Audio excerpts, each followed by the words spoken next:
Tech gadgets seem to come and go. Tough to figure out which one to buy, especially around the holidays, which is why we have CNET. CNET is our sister website, and they have a list of their faves and their forgettables of 2011. And here with a sneak peek at the best and the worst is CNET.com senior editor Bridget Carey. Great to have you with us, Good Bridget. to be here. So let's go with the good first. Yes. The three favorites of 2011 that are leading tech into the future. Well, here's one that we all heard about, the new iPhone 4S. But yeah, it's got a good camera, it's got good hardware inside, but what really makes it on the list is Siri, that voice-controlled technology, the personal assistant, and it's going to be opening a new wave of technology where we're all talking to our devices. Jeff totally flaunts his Siri. I flaunt the Siri, but I also flaunt the talk-to-text feature, which I think is even better than the Siri part of it, where you can speak into the phone. Like you can, and it's only getting Siri, better. This would be Exactly. Siri. I'm speaking with Bridget right now. What do you think of this interview?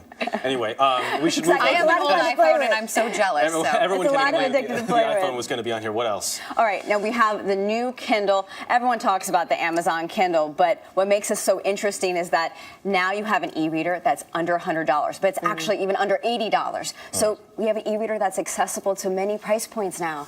And more interesting is probably this little box that you might not have known about. You might have seen it on a commercial. It's called the Roku. You have Roku, right? I have Roku. Yeah. Matt, my fiance, has Roku at home, and he loves it. Yeah. Basically speaking, if you have a streaming internet service, like for streaming video like Netflix or Hulu Plus, you just buy the Roku for $50 and you can watch it on your TV instead of being hunched over your computer screen. And it's really user-friendly. You Right. just plug it in, go. Not to go back, we should mention really quickly, that's the Kindle 2011, not the Kindle Fire, which has had some issues. But anyway, yeah. There's this is the Kindle 2011. Right. Okay. That's your basic e-ink reader. Okay. And there's also some not so great gadgets what's that? this year. The forgettables? The forgettables, the ones that just came out and were forgotten. Let's start with the Motorola Zoom. Here's a tablet that when it came out, we all thought, oh, here we go. The iPad 2 competitors here. The specs look great on paper. And then it was more expensive than the iPad 2. Right. And people kind of didn't really feel the need to buy it. Also, it said it was 4G ready, but then you bought it and you had to take it back to the store a couple months to get that 4G. So kind of was a wah-wah moment for the Motorola Zoom. And then there's also Blockbuster Movie Pass. Now, in September, Blockbuster was going to come out with a big Netflix competitor, we thought. And then when they came out, it was only for Dish Network subscribers. And it costs an extra $10 a month, so isn't that just like a smaller pool? Yeah, and it really is just ended up being an add-on to your subscription for your television service. People want something separate. And so that also kind of flopped. Nintendo had a flop. Oh, think sorry. through that beforehand. Yeah, but they had the Netflix thing going for them. They had the bad press surrounding Netflix, so they probably thought, hey, we're going to come out with this. And I know, it would have been so easy for them to sweep up on that bad press of Netflix this year, but not so much. One more?